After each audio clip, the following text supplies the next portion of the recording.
สวัสดีจ้านี่ยามเช้าพ่อปอมาตรวจสถานการณ์บ้านเมือง ไปตรวจสถานที่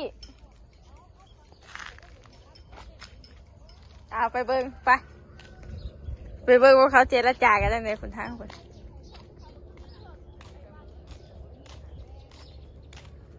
นี่มองจัดกะทัดจากเงินประยุนมาเงินกะมองร้านค้าทัดมามองยูดินที่หน้าอยู่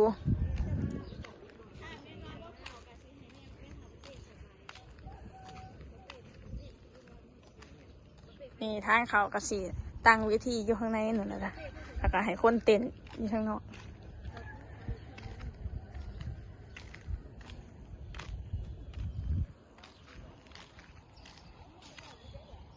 ติดไฟติด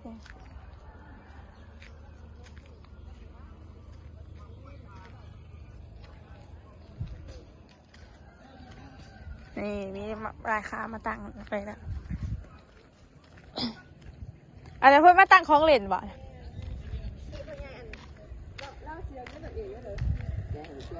บอเสียรับดินคนละเส้นมันก็สิเก็บประเทศให้เก็บพวกกันเอาให้นักเรียนของเราเลย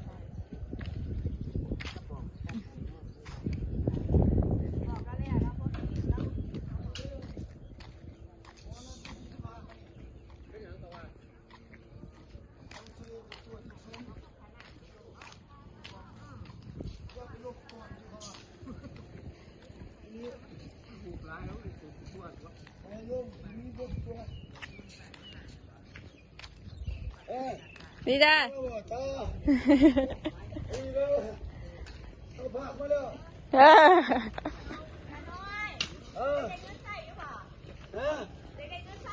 ว่าอยากได้นอกใครจะพูดอยากได้ใครสิบ่อยากได้ก็เงินดูดิเก็บเดี๋ยวนี่ห้องน้ำก็อยู่ตรงนี้ย่างมาจากเวทีข้างหลังนี่อันนี้กำลังสีเห็ดฮานบ่มากัดฮานยาเอาไปไว้ยี่เทียงพอปอหมาจักหมาทางใดหมาวัดหรือหมาทางใด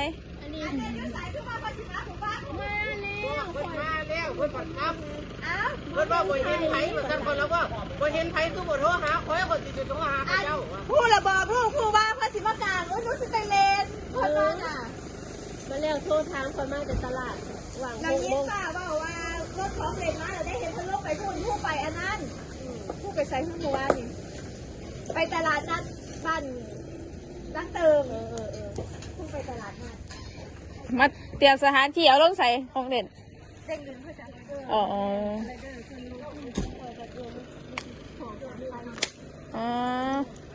สไลเดอร์ลงของคุณ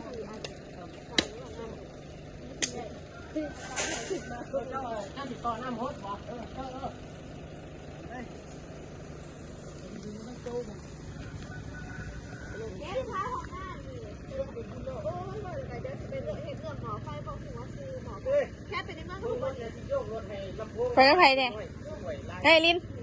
โอ้ขี้ข่านไปเว้ยไปที่ก็ไปเดินเรื่องไฟนะคะโอ้เป็นไฟของปีของอันนี้มันมีสี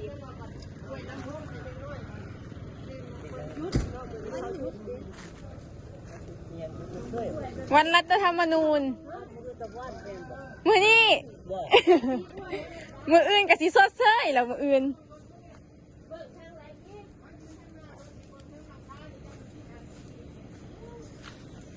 นี่แล้วพี่น้องกะสีตั้งอยู่หม่องนี่บ่เวที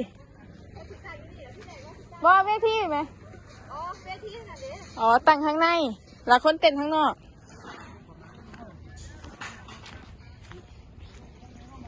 นัดเรียบ่อไฟก็สิได้ว่าแม่เขายุดก็หน้ามึงน่ะ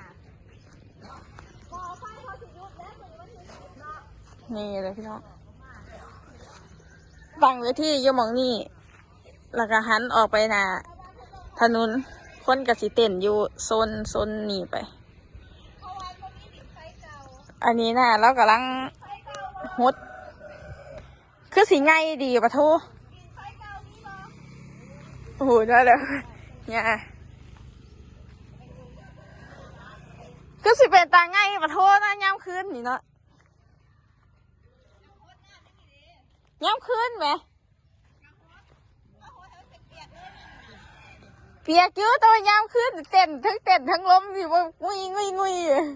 ว่ะ มื้อนี้คือซุ่มๆเลยฮดซุ่มๆเลย มาสินี่ไปเองว่ะ ฮดซุ่มแล้วมันจะบ่มีคุณเหรอ อืม เต้นกับเหตุการณ์อยู่หั่นเด้อ นี่เด้วังนาเสียงนี่ว่าตั้งอหยังวังใดเนี่ยเพื่อรถเขามานั่น บ่เต้นนะเฮาสิตั้งนี่นะเสียงเราฮู้แล้ว บ่ไอที่ว่าร้านค้าเขาสิมาตั้งอหยังนำวังใดเนี่ย ไอ้ของเล่นเพิ่นสิมาฮอดอยู่บ่ล่ะของเล่นน่ะเพิ่นสิมาฮอดอยู่บ่ล่ะ อยู่แต่ทางขาง แต่ว่าบอกเพิ่นไว้ว่าหมองนี้น่ะสิได้ตั้งเต้นดินไฟเก่าบ่มีแล้วมันก็ต้องอยู่นั่นมันปิดนั่นแหล้วสิไปเอาหม้อไฟออกมาให้เรา เป็นอีหมอไฟดาว เราเฮ็ดเสร็จลูกชายเพิ่นหั่นเด้ อ๋อ ตอนลูกชายอยู่แล้วบ่ไปเอาออกบ่ไปจ่ายให้ เออ อยู่มันนอนจ่ายมันหัวสูง ลูกชายอยู่ประจ่ายค่าไฟพ่อก็ได้ให้เขามายึดหมอ ให้เขาเอาหม้อไฟไป ก็เลยต้องไปอันนี้โอ้แต่ว่ามันก็เป็นเนินนี่ได้เนาะนี่เนาะ เนื้อคือบ่ได้ แต่ว่าหมองนั้นลงได้ยุ่งนะแต่ว่า มีร้านค้าให้ลงกับมีหมองนี้นะ บ่ ทีนี้ข้างในหมองนั่นให้แม่ทาบักเต้อยู่นั่นนะ สิมีร้านค้าอยู่ร้านหนึงข้างในนั่น แม่นเพิ่น แต่ก็อยู่ถัดข้างถนนนี่ ทางถนนเพราะว่าเขาโทรมาจองเมื่อคืนนี่ร้านลูกชิ้นเต้ที่อยู่หมองนี้ เออ เขาเสียงไว้ว่าบ่ให้ผู้ใดมาจ้างเอาไว้ให้บักเต้ อันนั้นนะลุงบ่ แม่เขามาลงแล้วก็อันนั้นก็บ่ฮู้ว่าผู้ใดเฮ็ดจองไว้มือผู้แข่งเรือมาแข่งเรือน่ะไปแข่งเรือไหม เออ เขาจะมาคุยน้ำผู้แล้วไปขึ้นมาเลยบอกน้องคิงเพิ่นก็เลยเฮ็ดจองไว้อยู่นะ อืม ว่าเขาสิเฮ็ดอยู่หม้องให้บักเต้อยู่หมองนี้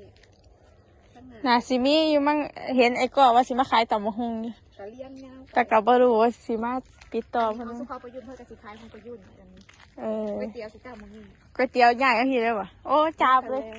ได้เลยหวังของปัญญุนนี่ ถ้าบ่นานเพื่อเอาไปให้พวกไอ้ตำรวจกับจหอยู่อีหยังก็ชอเราบอก จับเลยหวังขันคล้ายคล้องนั่นได้คือเลยแหละ รับผ้ากระจายเกิดที่มองเงินด้วยนะทางน้ำแพงมากนะให้เราเอาลงที่มองเงินทางนั้นเลย นี่แล้วหาโต๊ะมานั่งนี่เราเบิ่งหมาแล้วนี่ไม่ต้องไปยุ่งกันได้เนาะไผ ประยุทธ์แล้วก็รับสิขายของ ว่ะ อู้ยังไม่ได้เห็นอย่างให้เครียดกินเขา เล่นเนาะไอ้ปุ้ยอยู่ข้างในพุ่นไอ้จักรแลนสิไปเอาไม่ป้าหาไปตั้งเลยทำเลดีค่ะทำเลที่ดีเออทำเลที่ดีไปไหน ซื้อลี อ๋อ เอาไปด้วยมาดูครับ อาเซียเฮ้ย สรุปเป็นขายยี่ห้อเลยเหรอขายนึกว่าบ่ขายฝั่งนู้นเอา เออประมูลนั่งเล่นประมูลนั่งมึง อีท็อปอยากกินเจียวนี่นะป้าตามให้แล้ว อีหยัง เจียวหัวโปกโอ้ยจะโอดแล้วมา ไปเอ้ย เจียวหัวโปกไม่ให้นะ แก้วหัวปลูกยังลุง ลืมเลยแก้วมันน่ะ ว้ายรู้จะไหนมากินปิ้งนูดอันเตาแก้วโดยเฉพาะได้นี่สำหรับพี่น้องสคริปต์นี้กับสิฝากไว้สนี่คลิปหน้าพอกันไหมจ้า เล่นมากเลยเจียวหัวโปก